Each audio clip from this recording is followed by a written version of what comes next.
Hello friends, welcome to Perfection IAS. Perfection IAS में आप सभी का स्वागत है। परफेक्शन आईएएस ने आगामी पीटी परीक्षाओं को ध्यान में रखते हुए एक श्रृंखला लाया, ऑब्जेक्टिव श्रृंखला लाया है और उसी सिलसिले में मैं आज से इतिहास के टॉपिक शुरू कर रहा हूँ। तो इतिहास में तीनों सेक्शन को देखना है, एंशिएंट, मेडाइवल, मॉडर्न, तीनों को लेकर बारी बारी से चलेंगे। सबसे पहले आज शुरू करते हैं जो पीटी पर्पस से, ध्यान है पीटी पर्पस से शुरू करना है और शुरू करते हैं एंशिएंट हिस्ट्री से। तो एंशिएंट हिस्ट्री का जो पहला टॉपिक आप सभी जानते होंगे कि पहला टॉपिक जो है एंशिएंट हिस्ट्री का वो है पाषाण काल।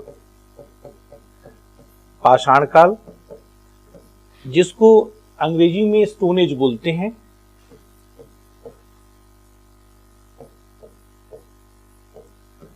अब देखिए, सबसे पहले इसी पर आते हैं कि इस काल को, पहले काल को पाषाण काल क्यों कहते हैं। तो यहां पर इसको पाषाण काल इसलिए कहते हैं कि प्रारंभ में मानव के साक्ष्य, भारतीय इतिहास के संदर्भ में बात कर रहा हूं, कि प्रारंभ में मानव के साक्ष्य नहीं मिले हैं, बल्कि मानवीय क्रियाकलाप के साक्ष्य पत्थर के उपकरण के रूप में मिले हैं और इसलिए इस काल को पाषाण काल के नाम से जाना जाता है। तो हम जैसे कि हम बात करते हैं, अगर विश्व परिप्रेक्ष्य में, वर्ल्ड कंटेक्स्ट में बात करें तो सबसे पहले साउथ अफ्रीका में, ठीक है ना, वहां पर मानव के साक्ष्य मतलब मानवीय जीवाश्म और उसके साथ साथ उसके द्वारा उपयोग किए गए उपकरण अर्थात पत्थर के उपकरण के साक्ष्य मिले 26 लाख ईसा पूर्व में। लेकिन भारतीय इतिहास के संदर्भ में अगर बात करें तो सबसे पहले यहां पर मानव का साक्ष्य नहीं मिला, बल्कि मानवीय क्रियाकलाप का साक्ष्य पत्थर के उपकरण के रूप में मिला है और वह उपकरण 14 लाख बीसी का है, महाराष्ट्र के बोरी में मिला है। लेकिन यह एक अपवाद है। सिस्टमैटिक तरीके से, क्रमबद्ध रूप से मानवीय क्रियाकलाप के साक्ष्य भारत में 2,50,000 ईसा पूर्व से मिलना शुरू हुआ और वह साक्ष्य पत्थर के उपकरण के रूप में मिला है। इसलिए भारतीय इतिहास के प्रारंभिक काल को पाषाण काल के नाम से जाना जाता है। अब इसका जो काल का निर्धारण हुआ, पाषाण काल का जो निर्धारण हुआ, वह 2,50,000 ईसा पूर्व से लेकर 600 ईसा पूर्व तक, यह है पाषाण काल। यह प्राचीन भारत का पहला टॉपिक है, पाषाण काल। रेडियो कार्बन डेटिंग के आधार पर इसके काल का निर्धारण किया जाता है। कहीं कहीं किताबों में 1000 ईसा पूर्व भी मिलेगा, तो उससे घबराने की जरूरत नहीं है। जब भी इस तरह के पुरातात्विक साक्ष्य के आधार पर इतिहास को लिखा जाता है, निर्माण किया जाता है, तो डेट्स में थोड़े अंतर आते हैं। तो इसलिए यहां पर हमने 600 ईसा पूर्व लिखा है, कहीं कहीं 1000 ईसा पूर्व मिलेगा, तो उससे डरने की जरूरत नहीं है, थोड़ा सा अंतर आता है। अब देखिए, प्रारंभ में, पाषाण काल के प्रारंभ में जो पत्थर के उपकरण मिले, वे सारे उपकरण एक जैसे नहीं थे। इसका मतलब यह है कि उपकरण में भिन्नता थी और उपकरण में जो भिन्नता देखने को मिली, इस आधार पर पाषाण काल को 3 भागों में बांटा गया। पाषाण काल का वर्गीकरण 3 भागों में हुआ।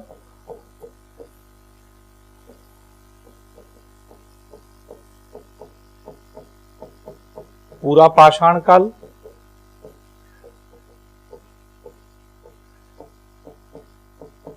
मध्य पाषाण काल और लास्ट में है नव पाषाण काल।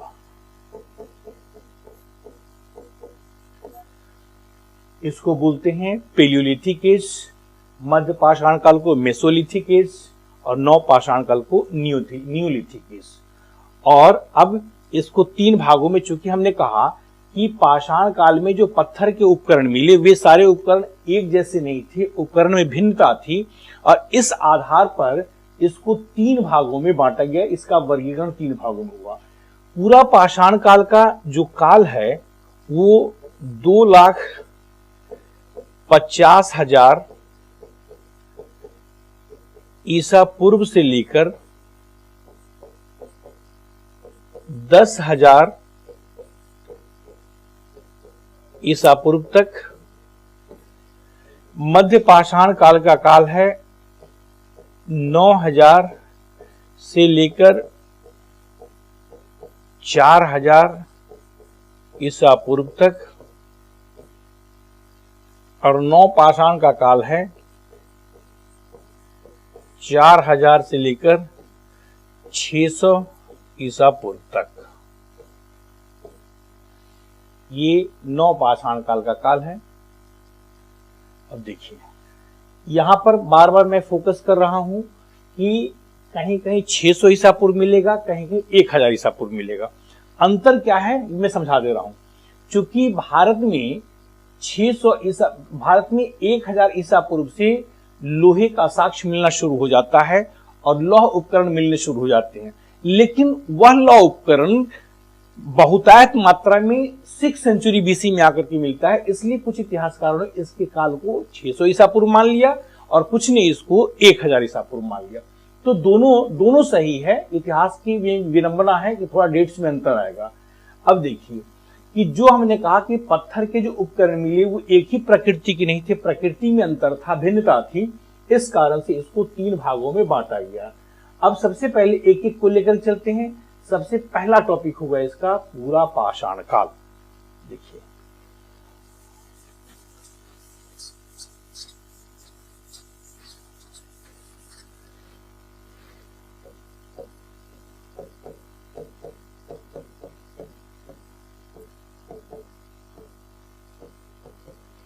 पूरा पाषाण काल। पूरा पाषाण काल का काल हमने 2,50,000 से लेकर के 10,000 ईसा पूर्व तक रखा है। अब इस पूरा पाषाण काल की अगर हम विशेषता को माने, अगर समझें कि इसकी क्या विशेषता थी, तो इसकी सबसे पहले हम पूरा पाषाण काल को 2 भागों में बांट करके पढ़ेंगे। एक तो इसकी क्या विशेषताएं थी उसको देखेंगे, और उसके बाद पूरा पाषाण काल का जो वर्गीकरण हम करेंगे, अर्थात इस काल में भी जो पत्थर के उपकरण मिले वे एक प्रकार के नहीं थे बल्कि उपकरण में भिन्नता थी। इसलिए पूरा पाषाण काल को भी 3 भागों में वर्गीकृत किया गया। तो सबसे पहले अगर इसकी विशेषताएं की बात करें तो पूरा पाषाण काल में लोगों का जीवन क्या था? प्राकृतिक था, अर्थात घुमक्कर जीवन जी रहे थे और स्थिर जीवन जी रहे थे। और इस घुमक्कर जीवन में उनका जो मुख्य भोजन की अगर बात करें कि किस प्रकार से जीविकोपार्जन करते थे, तो जीविकोपार्जन का जो साधन था इनका वह खाद्य संग्रह करना, शिकार करना। ठीक है, खाद्य संग्रह करना, शिकार करना, ये मछली पकड़ना, ये इस समय के जीविकोपार्जन का मुख्य साधन था। तो पहली विशेषता हमने कहा कि पूरा पाषाण काल की है कि लोगों का जीवन अस्थिर था, घुमक्कर था, लोग प्राकृतिक जीवन जीते थे, अर्थात प्रकृति पर पूरी तरह से आश्रित थे। इस समय के लोगों की जो दूसरी विशेषता में हमने बताया कि जीविकोपार्जन का जो मुख्य साधन था वह खाद्य संग्रह करना, शिकार करना और मछली पकड़ना। इस काल के लोग कला से भी परिचित थे, जो आगे चलकर के हम बताएंगे कि भीमबेटका जो मध्य प्रदेश का एक प्लेस है, भीमबेटका से इस समय कला के साक्ष्य मिले। अर्थात क्या था कि वहां की गुफाओं में जो कलाकृति मिली है उससे हम कह सकते हैं कि इस समय के लोग कला से परिचित थे। तो ये इस समय पूरा पाषाण काल की कुछ विशेषताएं थी जिसको कि हमने कहा। अब देखिए पूरा पाषाण काल में देखा गया कि जो पत्थर के उपकरण मिले वे सारे उपकरण एक समान नहीं थे बल्कि उपकरण में भिन्नता थी, और उस भिन्नता के आधार पर इस पूरा पाषाण काल का भी वर्गीकरण 3 भागों में किया गया। सबसे पहले है निम्न पूरा पाषाण काल, उसके बाद है मध्य पूरा पाषाण काल, और उसके बाद है उच्च पूरा पाषाण काल। तो पूरा पाषाण, हमने कहा कि पूरा पाषाण काल में भी पत्थर के जो उपकरण मिले वे एक प्रकार के उपकरण नहीं थे, बल्कि उपकरण में भिन्नता थी, और इस कारण से इस आधार पर पूरा पाषाण काल का वर्गीकरण 3 भागों में किया गया। Lower palaeolithic age, middle palaeolithic age और अपर पैलियोलिथिक एज। इसको 3 भागों में बांट करके देखते हैं। अब देखिए, इसका जो काल है निम्न पूरा पाषाण काल का, वह 2,50,000 ईसा पूर्व से लेकर 1,00,000 ईसा पूर्व तक। मध्य पूरा पाषाण काल का काल होगा 1,00,000 से लेकर 40,000 ईसा पूर्व तक, और उच्च पूरा पाषाण काल का काल है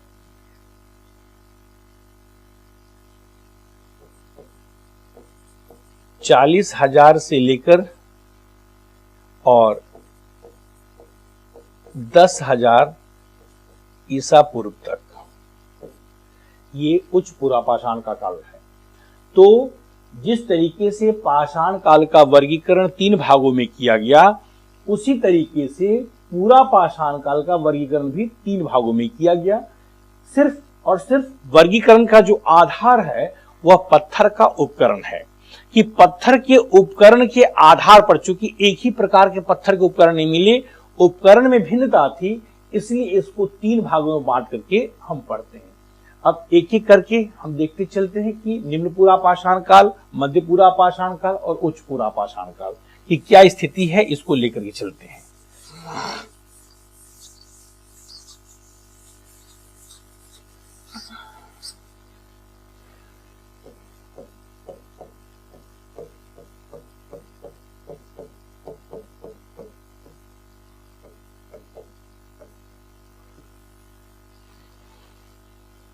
पूरा पाषाण काल का पहला टॉपिक होगा निम्न पूरा पाषाण काल। देखिए, इतिहास में आमतौर पर जो इतिहास की चर्चा हम करते हैं, तो इतिहास में 4 क्षेत्रों का अध्ययन किया जाता है। राजनीतिक, आर्थिक, सामाजिक और सांस्कृतिक 4 क्षेत्रों का अध्ययन होता है। लेकिन जो इतिहास वैचारिक पक्ष से बिलोंग करता है, अर्थात जहां पर वैचारिक पक्ष होता है, अर्थात लिखित साक्ष्य जब उपलब्ध होता है, तो चारों क्षेत्रों का अध्ययन करना आसान हो जाता है और चारों क्षेत्रों का अध्ययन हम करते हैं। लेकिन जब इतिहास में लिखित साक्ष्य का अभाव होता है, पुरातात्विक साक्ष्य के आधार पर इतिहास का निर्माण किया जाता है, तो इतिहास में वैचारिक पक्ष गौण होता है, अर्थात सामाजिक और राजनीतिक पक्ष गौण होगा। केवल और केवल आर्थिक और सांस्कृतिक पक्ष के विषय में हम अनुमान लगा सकते हैं। तो पूरा जो पाषाण काल है, यह पाषाण काल चूंकि पुरातात्विक साक्ष्य के आधार पर पाषाण काल के इतिहास को लिखा गया है, तो इसलिए इसमें हम जो बात करेंगे इतिहास के 4 क्षेत्रों में, प्रारंभ में तो किसी क्षेत्र की चर्चा नहीं होगी, लेकिन आगे चल करके समय जैसे जैसे आगे बढ़ा, वैसे वैसे मानव विकास किया। जब मानव विकास करेगा तो पत्थर के उपकरण में भिन्नता आएगी, सब चीजें धीरे धीरे आगे बढ़ेगी, इतिहास आगे बढ़ा। तो उसके बाद हम देखते हैं कि जो प्रमाण मिले हैं, उन प्रमाणों के आधार पर हम इतिहास के 2 पक्ष के विषय में, आर्थिक पक्ष और सांस्कृतिक पक्ष के विषय में अनुमान लगा सकते हैं। लेकिन राजनीतिक और सामाजिक पक्ष जो है, ये दोनों क्षेत्र, राजनीतिक क्षेत्र और सामाजिक क्षेत्र, पूरी तरह से वैचारिक है, इसलिए इस पर अनुमान लगाना थोड़ा कठिन है। तो यहां पर हम एक एक चीज को लेकर के डिस्क्राइब करते हुए चलेंगे कि जो प्रश्न पूछे जाते हैं पीटी में, ध्यान रखना है कि जो पीटी में प्रश्न पूछे जाएंगे पाषाण काल से, यहां पर मुख्य रूप से कि इस काल के, जैसे निम्न पूरा पाषाण काल हम लिए, तो इस काल के प्रमुख प्लेस कौन कौन से थे और उस प्लेस से, उस स्थल से किस प्रकार के उपकरण के प्रमाण मिले हैं। बस 2 क्वेश्चन पर केंद्रित रहेगा, 2 प्रकार से, इसीलिए इन दोनों चीजों पर अधिक फोकस करना है। और जैसे जैसे टॉपिक आगे बढ़ेगा, फिर उस हिसाब से हम बताते चलेंगे प्रश्न की प्रकृति क्या होगी। अब यहां पर देखिए, निम्न पूरा पाषाण काल में जो पत्थर के उपकरण मिले, वे पत्थर के उपकरण 2 प्रकार के थे। एक चापर चापिंग और दूसरा हैंडिक्स। तो उससे पहले हम जो बात करेंगे कि निम्न पूरा पाषाण काल की अगर हम बात करें तो सबसे पहले हम बात करते हैं इसके काल की। काल जैसे कि हमने लिख दिया है कि निम्न पूरा पाषाण काल का काल कहां से कहां तक है। दूसरे, निम्न पूरा पाषाण काल के प्रमुख उपकरण क्या थे, निम्न पूरा पाषाण काल के प्रमुख क्षेत्र क्या थे, और निम्न पूरा पाषाण काल का जो वर्गीकरण हुआ है उसको हम देखेंगे।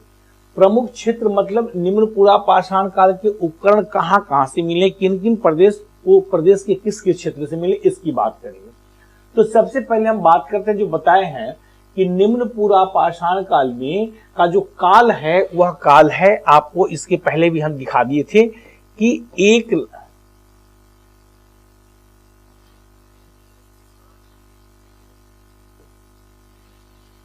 निम्न पूरा पाषाण काल का जो काल होगा वो 2,50,000 से लेकर के 1,00,000 ईसा पूर्व तक, ये काल हमने पहले ही बता दिया है। 2,50,000 ईसा पूर्व से लेकर 1,00,000 ईसा पूर्व तक, मतलब कि जो पत्थर के उपकरण मिले वो इसके 2,50,000 से लेकर के 1,00,000 ईसा पूर्व के बीच के थे, इसलिए इसका काल यहां तक सीमित हो जाता है। इस समय के जो प्रमुख उपकरण है वह प्रमुख उपकरण है चापर, चापिंग और हैंडेक्स। इस समय के प्रमुख उपकरण है और ये उपकरण जो मिले हैं वो आप देख लीजिए, पाकिस्तान, जम्मू कश्मीर,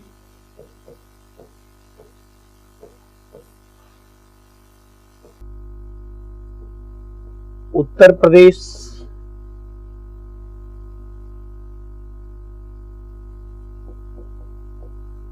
गुजरात, राजस्थान, महाराष्ट्र और दक्षिण भारत में तमिलनाडु। ठीक है, तो जो प्रमुख जो उपकरण इसके मिले हैं वे इन्हीं राज्यों में, ज्यादातर इन्हीं राज्यों से मिले हैं, इन्हीं राज्यों से ज्यादातर उसके उपकरण मिले हैं। तो जो उपकरण मिले ये देखा गया कि दो प्रकार के उपकरण हैं, चापर, चापिंग और हैंडेक्स। ये दोनों उपकरण दो विशिष्ट संस्कृति को दर्शा रहा है और इसीलिए इस आधार पर, चूंकि दो विशिष्ट उपकरण दो विशिष्ट संस्कृति को दर्शा रहा है, इस आधार पर निम्न पूरा पाषाण काल को दो भागों में बांट करके हम पढ़ते हैं उपकरण की प्रकृति के आधार पर। एक चापर, चापिंग संस्कृति और दूसरा हैंडेक्स संस्कृति। एक चापर चापिंग संस्कृति और दूसरा हैंडेक्स संस्कृति। अब देखिए ये चापर चापिंग और हैंडेक्स क्या था इसको समझना है। इसको हम चापर चापिंग संस्कृति को हम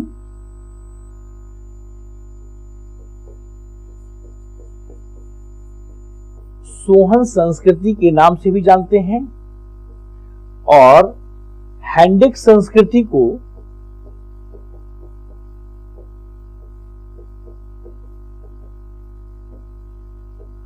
मद्रासी संस्कृति के नाम से भी जानते हैं। अब देखिए ये चापर और चापिंग जो उपकरण है, ये उपकरण दोनों उपकरण किस प्रकार के उपकरण थे थोड़ा इसको समझ लीजिए। चापर और चापिंग नामक उपकरण पेबुल नामक पत्थर के टुकड़े से बनाए जाते थे। पेबुल नामक पत्थर के टुकड़े से बनाए जाते थे। अब पेबुल कहेंगे, पेबुल क्या होता है? तो पेबुल वह पत्थर होता है जो पानी के रगड़ खाकर, मतलब जहां पर बहाव, पानी का अधिक बहाव होता है, करंट अधिक होता है, और वहां पर जो पत्थर के टुकड़े होते हैं, पत्थर होता है, जब पानी के बहाव से, करंट से वह पत्थर गोल मटोल आकृति का हो जाता है तो उस पत्थर के टुकड़े को पेबुल कहा गया। बात समझ में आ गई होगी कि पानी के बहाव से रगड़ खाकर पत्थर का टुकड़ा जब गोल मटोल आकृति का हो गया तो उसको पेबुल कहा गया। अब हमने कहा कि चापर और चापिंग नामक उपकरण पेबुल नामक पत्थर से बनाए गए थे। तो पेबुल को पीट करके जब एक ओर धार बनाया जाता था तो उसे चापर कहा गया, और पेबुल के दोनों ओर पीट करके जब धार बना दिया जाता था तो उसको चापिंग कहा गया। तो यह है चापर और चापिंग नामक उपकरण जो कि पेबुल नामक पत्थर के टुकड़े से बनाए गए थे। अब देखिए कि ये चापर चापिंग संस्कृति, इसको हमने कहा कि ये एक अलग संस्कृति को दर्शा रहा है, इसलिए कि क्षेत्र विशेष में सबसे पहले चापर और चापिंग नामक उपकरण मिले थे। सर्वप्रथम यह उपकरण सोहन नदी, पाकिस्तान के सोहन नदी की घाटी में ये उपकरण पाए गए, इसलिए इसको सोहन संस्कृति के नाम से भी जाना जाता है। तो चापर और चापिंग नामक उपकरण सबसे पहले पाकिस्तान की सोहन नदी की घाटी में पाए गए, इसलिए हमने कहा कि इसको चापर चापिंग संस्कृति को सोहन संस्कृति के नाम से भी जाना जाता है। अब देखिए एक एक करके हम देखते हैं कि यहाँ पर चापर और चापिंग नामक उपकरण के प्रमुख स्थल कौन कौन से थे। थोड़ा सा इसको मिटा के फिर से हम लिख देते हैं।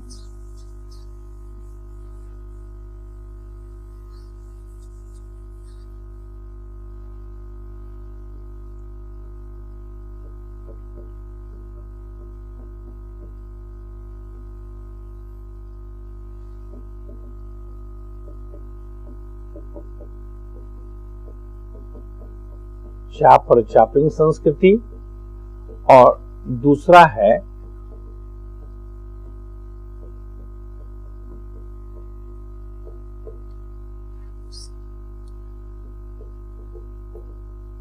हैंडेक संस्कृति।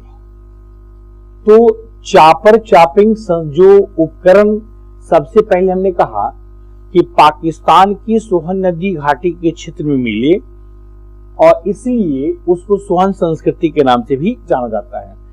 अब चापर चापिंग नामक उपकरण सोहन नदी घाटी के साथ साथ अन्य क्षेत्रों में भी पाए गए थे। तो इस उपकरण के जो प्रमुख क्षेत्र है वो कौन कौन है, कहां कहां से चापर चापिंग नामक उपकरण मिला है, इसको देख लीजिए।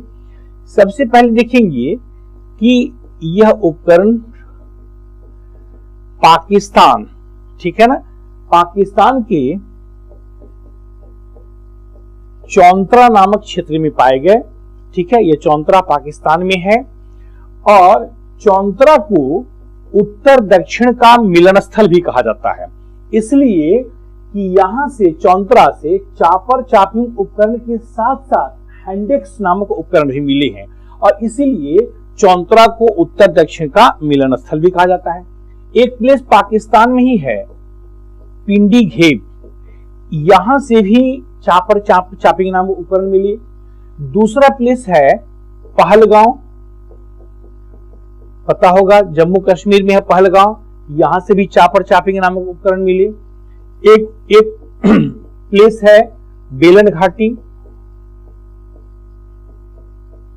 ठीक है, बेलन घाटी उत्तर प्रदेश मिर्जापुर जिले में बेलन घाटी, बेलन घाटी से भी चापर चापिंग नामक उपकरण मिले।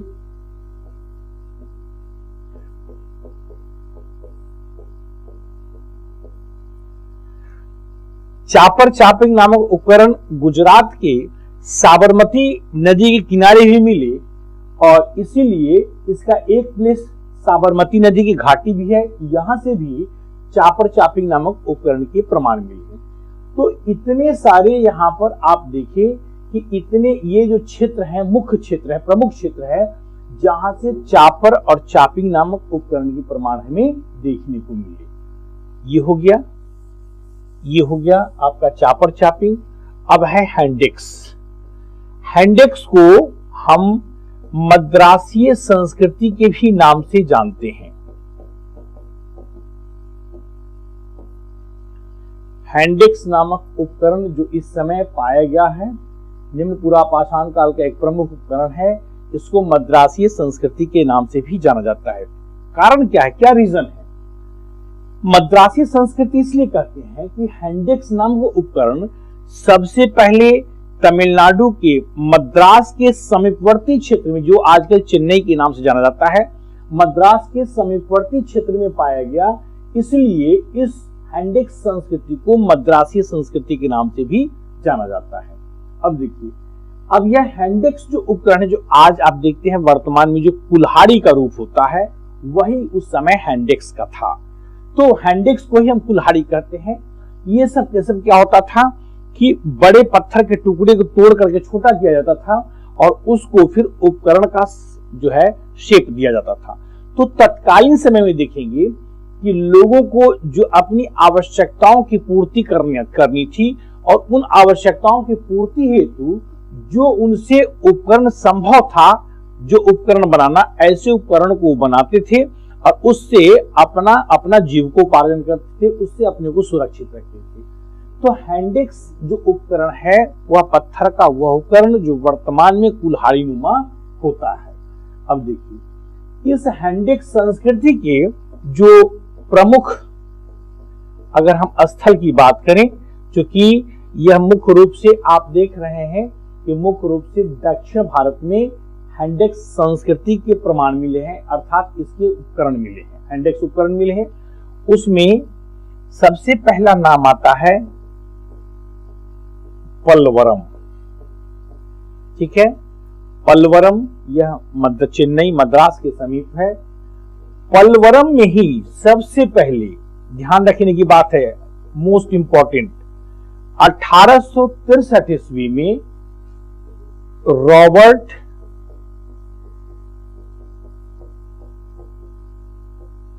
ब्रूसफ्रूट ने पाषाण काल के अनुसंधान कार्य को प्रारंभ किया, यहीं से पल्वरम से। तो पल्वरम की एक विशेष महत्ता यह है कि यहां से हैंडेक्स नामक उपकरण का प्रमाण तो मिला ही, साथ ही साथ सबसे पहले 1863 ईस्वी में रॉबर्ट ब्रूसफ्रूट ने यहीं से पाषाण काल के अनुसंधान कार्य को प्रारंभ किया था। इस पल्वरम के साथ साथ अकीरपक्कम, बदमदुरई, ये तीनों प्लेस जो है ये मद्रास के चेन्नई के समीप है। पल्वरम, अकीरपक्कम और बदमदुरई, ये तीनों वहीं पर है। इसके साथ साथ हम देखते हैं, इसके साथ साथ यहां पर आप देखिए कि एक प्लेस है बागोर। ये बागोर है राजस्थान में। बागोर से भी हैंडेक्स नामक उपकरण के साक्ष्य मिले। एक प्लेस है नेवासा। ये नेवासा प्लेस जो है ये महाराष्ट्र में है, यहां से भी हैंडेक्स नामक उपकरण के साक्ष्य मिले। तो इस प्रकार से हमने कहा कि इस प्रारंभिक टॉपिक में आपको यही समझना है कि इस काल के प्रमुख उपकरण क्या थे और वे उपकरण भारत के किन क्षेत्रों से मिले हैं, किन क्षेत्रों में पाए गए हैं। यही महत्वपूर्ण चीज है इस टॉपिक का, यहां से आपको प्रश्न मिलेंगे। एक और जो इंपॉर्टेंट बात है कि इस निम्न पूरा पाषाण काल में जो पत्थर के उपकरण बनाए गए, वो चाहे चापर चापिंग हो चाहे हैंडेक्स हो, ये उपकरण क्वार्टजाइट नामक पत्थर से बनाए गए थे। परीक्षा में पीटी में पूछेगा कि चापर चापिंग नामक उपकरण या हैंडेक्स उपकरण, या पूछ देगा कि निम्न पूरा पाषाण काल के उपकरण किस प्रकार के पत्थर से बनाए गए थे, तो वहां पे आप लिखेंगे क्वार्टजाइट पत्थर। ये ध्यान रखने वाली बात है, क्वार्टजाइट पत्थर से इस समय के उपकरण बनाए गए थे। तो ये आपका रहा निम्न पूरा पाषाण काल, अर्थात पाषाण काल के पूरा पाषाण काल का जो वर्गीकरण हुआ था उसका एक सब टॉपिक।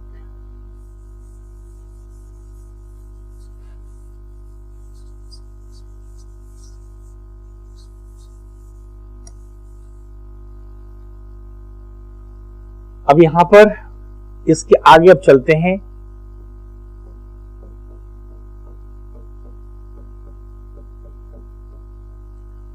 मध्य पूरा पाषाण काल। चलिए अब पूरा पाषाण काल का जो दूसरा वर्गीकरण है मध्य पाषाण काल, इस पर आते हैं कि मध्य पाषाण काल में अब देखना वही है कि मध्य पाषाण काल के प्रमुख उपकरण क्या थे, इसके साथ साथ मध्य पाषाण काल के उपकरण किन क्षेत्रों में पाए गए, इन चीजों पर हम फोकस करेंगे, ठीक है ना। इसमें भी वही काल, सबसे पहले इसके काल को देखेंगे, फिर इसके प्रमुख उपकरण को देखेंगे और उसके बाद इसके प्रमुख स्थल को देखेंगे कि जो स्टोन टूल्स मिले इस काल के वो किस प्लेस से मिले हैं, इस पर ध्यान देना बहुत जरूरी है। अब देखिए, मध्य पूरा पाषाण काल कहा जाता है कि यह एक मध्यवर्ती काल है। जब भी मिडिल की बात आती है तो मध्यवर्ती काल हो जाता है।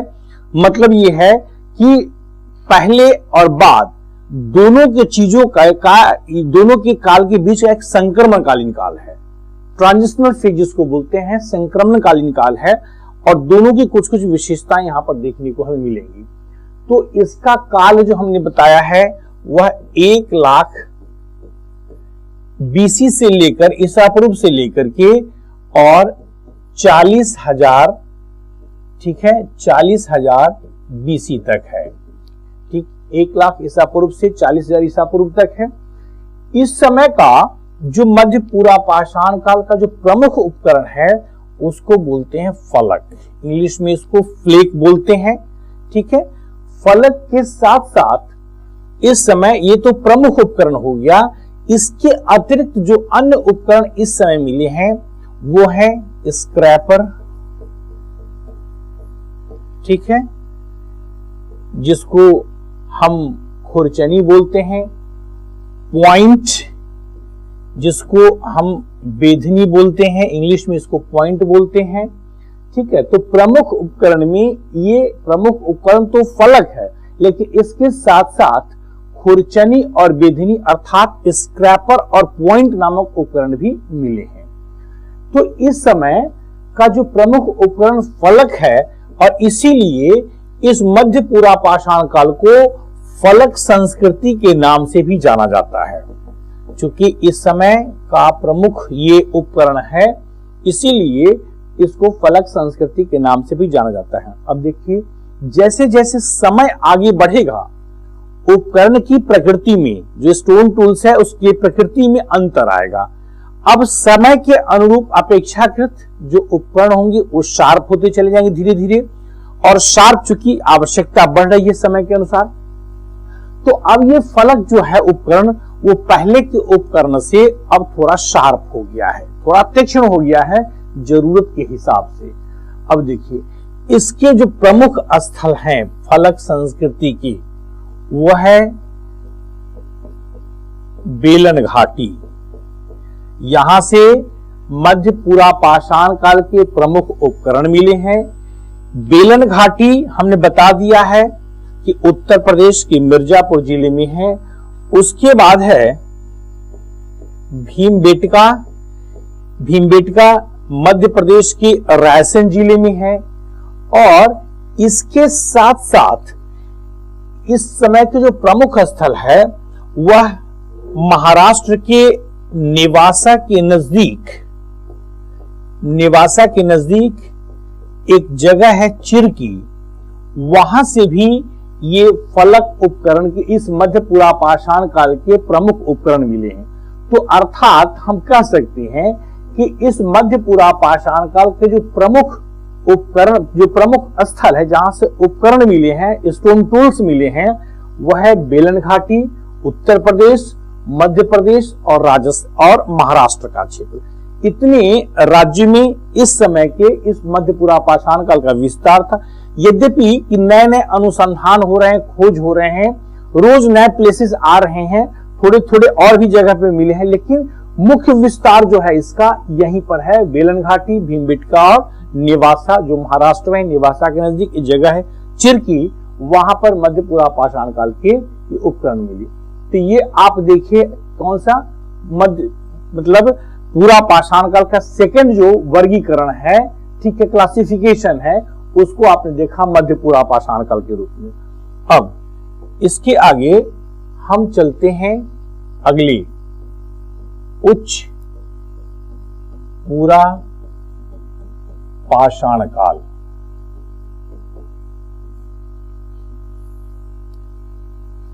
देखिए, हमने आपसे कहा था कि निम्न पूरा पाषाण काल में जो स्टोन टूल्स बनाए गए वे स्टोन टूल्स क्वार्टजाइट पत्थर के बनाए गए थे।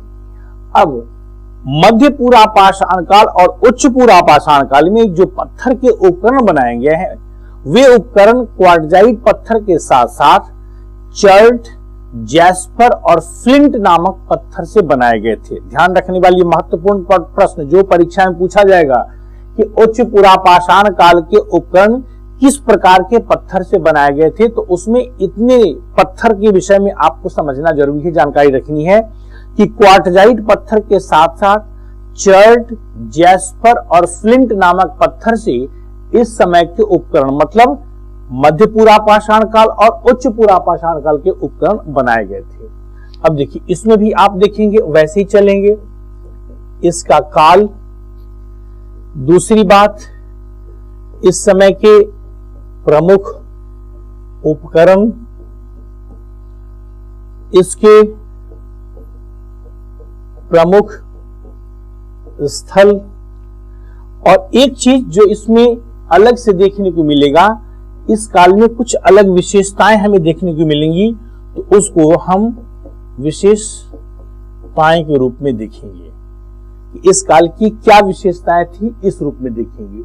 तो काल में आपने देखा कि इसका काल जो पहले ही हम बता दिए हैं कि 40,000 ईसा पूर्व से लेकर के 10,000 ईसा पूर्व तक इसका काल है। इस समय उच्च पूरा पाषाण काल का जो प्रमुख उपकरण अब हो जाता है ब्लेड। ब्लेड अर्थात हमने पहले ही कहा है कि जैसे जैसे समय आगे बढ़ेगा लोगों की आवश्यकताएं बढ़ेंगी और आवश्यकताओं के अनुरूप अब स्टोन टूल्स के नेचर में अंतर आएगा, स्टोन टूल्स में परिवर्तन आएगा। अब जरूरत के हिसाब से जो पत्थर के उपकरण है अपेक्षाकृत अब शार्प होते चले जा रहे हैं। ब्लेड समझ ही रहे हैं, आज वर्तमान में जो ब्लेड है मतलब बहुत धारदार उपकरण होता है। तो उस समय अब आज जैसे ब्लेड तो नहीं था, लेकिन पहले के स्टोन टूल्स की अपेक्षा अगर तुलना करके देखेंगे तो उसकी अपेक्षा में इस समय का जो उपकरण है वो अपेक्षाकृत शार्प है। तो उसके कंपैरिजन में शार्प है, इसलिए इसको क्या कहा गया, ब्लेड कहा गया। इसके साथ साथ प्रमुख उपकरण ब्लेड तो है, इसके साथ साथ स्क्रैपर और पॉइंट अर्थात खुरचनी और बेधनी नामक उपकरण भी इस समय चल रहे थे। अब देखेंगे कि इस समय के प्रमुख स्थल कौन कौन से हैं। प्रमुख स्थल में सबसे अगर हम पहले बात करें तो इसमें हम देखते हैं सबसे पहले बेलन घाटी की बात करें। ठीक है, उत्तर प्रदेश के मिर्जापुर जिले में है। यहां से उच्च पूरा पाषाण कालीन उपकरण के प्रमाण मिले हैं बेलन घाटी से। दूसरा प्लेस है भीमबेटका। अब देखिए, भीमबेटका से भी उच्च पूरा पाषाण काल के उपकरण के प्रमाण मिले। इसके साथ साथ भीमबेटका से नीले रंग के पाषाण के टुकड़े भी मिले हैं। वेरी इंपॉर्टेंट, ध्यान रखना है कि भीमबेटका से नीले रंग के पत्थर के टुकड़े मिले हैं। इससे अब आगे हम निष्कर्ष में बताएंगे। इसका मतलब यह है कि इस समय के लोग अब उस नीले रंग के पत्थर से रंगाई का काम करते होंगे, अर्थात कला से परिचित हो गए कि भीमबेटका में जो गुफा चित्रकारी का प्रमाण मिला है, तो इसका मतलब यह है कि वह जो नीले रंग के पत्थर के टुकड़े थे उसको घिस करके रंगरोगन में ये काम करते होंगे। तो इस तरीके से हमने कहा कि एक प्लेस भीमबेटका जो मध्य प्रदेश के रायसेन जिले में अवस्थित है, वहां से नीले रंग के पत्थर के टुकड़े के प्रमाण मिले हैं। उसके बाद एक प्लेस है लोहंदा नाला। लोहंदा नाला ये उत्तर प्रदेश के लोहंदा नाला उत्तर प्रदेश के प्रयागराज, वर्तमान का जो प्रयागराज जिला है उसमें ये अवस्थित प्लेस था लोहंदा नाला। ये इस समय उच्च पुरा पाषाण काल का एक महत्वपूर्ण प्लेस है लोहंदा नाला। ध्यान से समझ लीजिएगा, लोहंदा नाला कहां अवस्थित है? तो उत्तर प्रदेश के प्रयागराज जिले में अवस्थित है। लोहंदा नाला इस समय का एक महत्वपूर्ण स्थल था, जहां से इसके उपकरण तो मिले ही हैं, और उपकरण के साथ साथ एक बहुत महत्वपूर्ण चीज यहां से मिला, वह है अस्थि निर्मित मातृ देवी की प्रतिमा। उसके कारण लोहंदा नाला की प्रसिद्धि अधिक हो जाती है, इस अस्थि निर्मित, क्योंकि वहां से अस्थि निर्मित मातृ देवी की प्रतिमा हमें मिली है। इसके अतिरिक्त हम चलते हैं अब दक्षिण भारत में, और दक्षिण भारत से भी इस समय के कुछ हमें प्रमाण मिले हैं। वो है एक जगह गुंटूर, ये आंध्र प्रदेश में है। ठीक है, आंध्र प्रदेश में गुंटूर है। यहां से भी उच्च पुरा पाषाण काल के उपकरण के प्रमाण मिले हैं। इसके साथ साथ हम एक प्लेस की बात करते हैं बीजापुर की। बीजापुर कर्नाटक में है, और यहां से भी उच्च पुरा पाषाण काल के प्रमाण मिले हैं।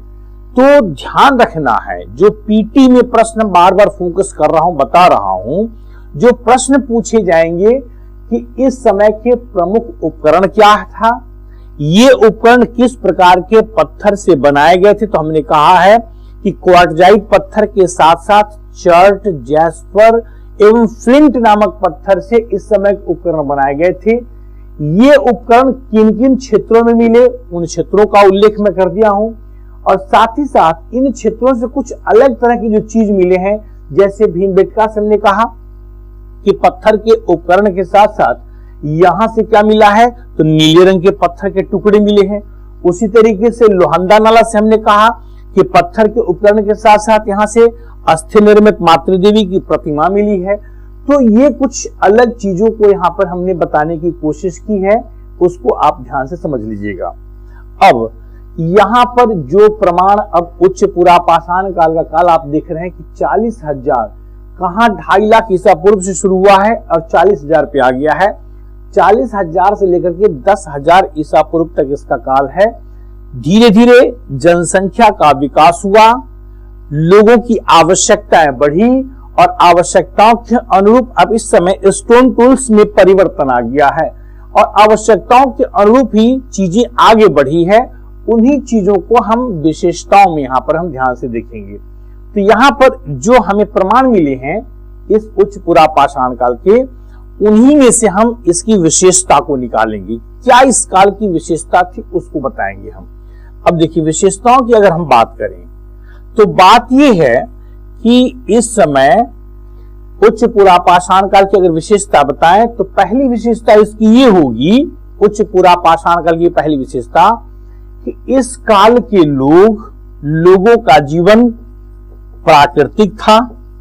पहले की तरह ही लोगों का जीवन प्राकृतिक था, प्रकृति पर आश्रित थे, अर्थात जीविकोपार्जन के लिए ये खाद्य संग्रह करते थे, शिकार करते थे और मछली पकड़ते थे। ये तो पहले से चला रहा। हम पूरा पाषाण काल की अगर बात करें तो इस पूरे पूरा पाषाण काल में जीविकोपार्जन के यही साधन थे। साथ ही साथ जो सबसे महत्वपूर्ण बात है कि इस काल के लोग, अगर हम बात करते हैं उच्च पुरा पाषाण काल के, इस काल के लोग कला से भी परिचित थे, जिसका प्रमाण हमें भीमबेटका से मिला है। कि भीमबेटका में हमने कहा कि चित्रित शैलाश्रय के साक्ष्य मिले। तो भीमबेटका से चित्रित शैलाश्रय, ये प्रमाण कहां से मिला है? भीमबेटका से। और ये प्रमाण में क्या है? तो भीमबेटका से चित्रित शैलाश्रय का साक्ष्य मिला। चित्रित शैलाश्रय का मतलब ये था कि भीमबेटका की गुफाओं में, ठीक है ना, भीमबेटका की गुफाओं में खोद करके चित्रकारी की गई थी। और चित्रकारी किस चीज की गई थी? तो चित्रकारी मानव की और पशुओं की थी। अर्थात उस समय के लोग जिस पशु को शिकार के रूप में प्रयोग करते थे, जो उनके लिए उपयोगी होता था, उसका चित्र बनाते थे। तो यहां पर हमने कहा कि भीमबेटका से चित्रित शैलाश्रय का साक्ष्य मिला, अर्थात उस समय के लोग कला से परिचित थे।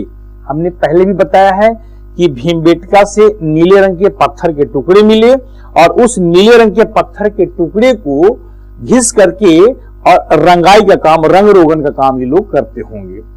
दूसरी बात जो अगली विशेषता है कि उच्च पुरा पाषाण काल के लोग धर्म से भी परिचित थे। हमने अभी एग्जाम्पल में आपको लोहंदा नाला का बताया था कि लोहंदा नाला में एक साक्ष्य मिले। लोहंदा नाला से तो प्रमुख उपकरण मिले ही हैं, साथ ही साथ लोहंदा नाला से जो हमने कहा अस्थि निर्मित मातृ देवी की प्रतिमा मिली है। इसका मतलब उस समय के लोग संभवतः मातृ देवी की पूजा करते थे, अर्थात धर्म से परिचित थे। तो चूंकि अभी रिटन एविडेंस नहीं है, लिखित साक्ष्य नहीं है, तो इसलिए जो बेहतर अनुमान लगाया जा सकता है, चूंकि पुरातात्विक साक्ष्य के आधार पर जब इतिहास को लिखा जाता है तो बिल्कुल अनुमान पे होता है, और जो बेहतर अनुमान लगाया जा सकता है वो यह है कि चूंकि आज के संदर्भ में अगर बात करें तो पुरुष देवता, मातृ देवी सबकी पूजा हमारे समाज में होती है। तो चूंकि अस्थि निर्मित मातृ देवी की प्रतिमा मिली, तो इससे यह निष्कर्ष निकाला गया कि उस समय के लोग धर्म से भी परिचित होंगे। एक जो और महत्वपूर्ण विशेषता कई बार पीटी में पूछा गया, ध्यान रखिएगा, भूलना नहीं है, कि इस काल में आधुनिक प्रारूप के मानव होमोसेपियंस का उदय होता है। ठीक है ना, हम आप जो संतान हैं, आधुनिक मानव है, वो हम लोग होमोसेपियंस के संतान हैं। और होमोसेपियंस का काल जो है बताया जाता है वो 30,000 ईसा पूर्व तक है। इसका मतलब ये है कि वह 30,000 ईसा पूर्व उच्च पुरा पाषाण काल में आएगा। तो कई बार परीक्षा में, पीटी में पूछा गया, पीटी परीक्षा में, कि आधुनिक मानव का उद्भव अर्थात होमोसेपियंस का उद्भव किस काल में हुआ। परीक्षा में दे देगा निम्न पुरा पाषाण काल, मध्य पुरा पाषाण काल, उच्च पुरा पाषाण काल और मध्य पाषाण काल। तो अगर इस प्रकार से प्रश्न आए तो आप ध्यान रखना है कि आपको यहां पर लगाना है उच्च पुरा पाषाण काल, अर्थात इसमें हमने कहा कि इस काल में आधुनिक प्रारूप के मानव होमोसेपियंस का उदय हुआ। ये उच्च पुरा पाषाण काल की ये महत्वपूर्ण विशेषता थी, ध्यान में रखना है। तो अब जैसे जैसे समय आगे बढ़ेगा, जो हमारे पास प्रमाण मिलेंगे उस प्रमाण के आधार पर इतिहास को और आगे बढ़ाया जाएगा। तो यहाँ पर आपने देखा कि अब जो प्रमाण मिले भीमबेटका में, लोहंदा नाला में, उसके आधार पर इस काल की विशेषताओं को लिखे हैं। तो इस तरीके से ये पाषाण काल का जो पहला टॉपिक है पूरा पाषाण काल, वो पूरा हो जाता है। अब अगले क्लासिफिकेशन में, वर्गीकरण में हम मध्य पाषाण काल और नव पाषाण काल की चर्चा करेंगे। Thank you.